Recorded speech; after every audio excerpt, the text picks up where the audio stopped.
Ant-Man. Ant-Man and the Wasp, Quantumania came out yesterday. Me and my wife did see it. I'm not going to spoil it for anybody because that's some a-hole thing to do.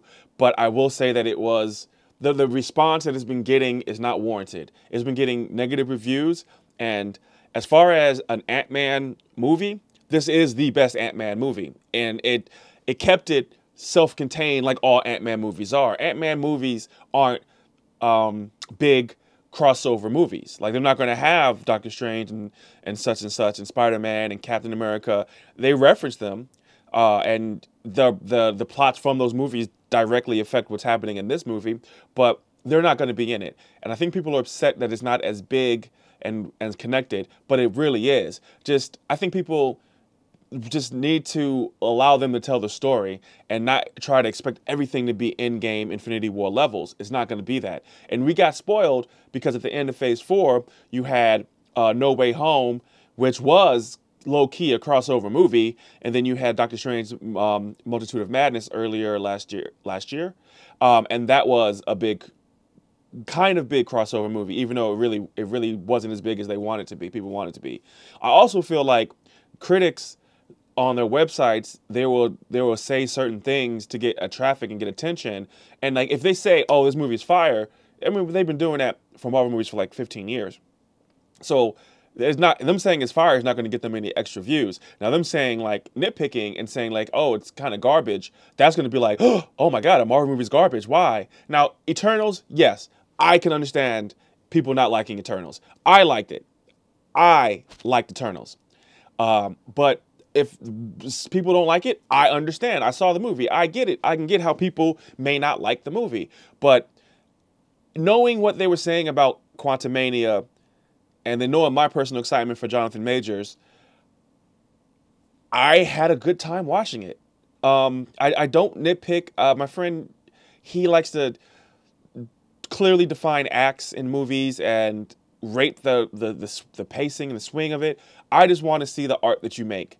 And the art that I enjoyed yesterday was amazing. It was visually stunning, something I haven't ever seen before. In-depth quantum realm was fun. The characters were fun. The extras, the supporting cast, so to speak, they were fun. Everything was great about it. The monster designs were dope. The creature designs were dope. The universe they created was a brand new universe. I thought it was dope. Storyline, it was good. It was solid. It was what I wanted it to be.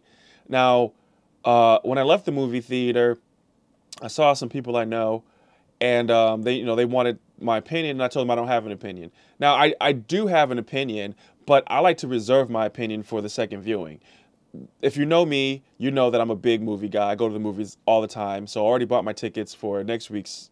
They have a discount day, like a $5 Tuesday. I go there when I'm going solo, just so I can enjoy a movie in the afternoon. That's what you can do when you're an entrepreneur. You can take an afternoon off and go watch a movie, or usually morning, actually.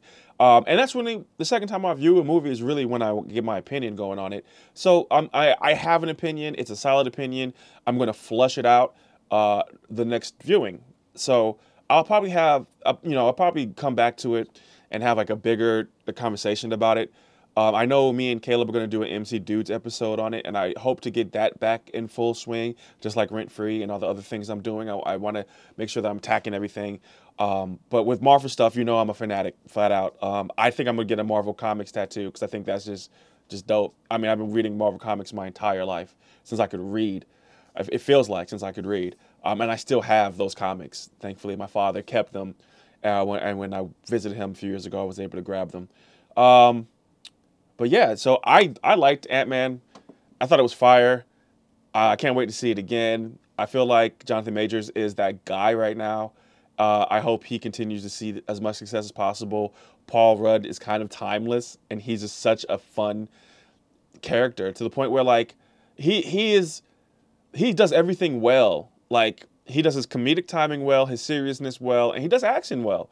And he's not really known to be an action guy, but like he's done it so well. So I just really enjoy it. And Evangeline Lilly is awesome. Michelle Pfeiffer murders it. And then, of course, what's his name? Michael Douglas. He's awesome, too. And he had one scene, and I won't spoil it, but he had one scene that was so fucking badass. Okay, moving on.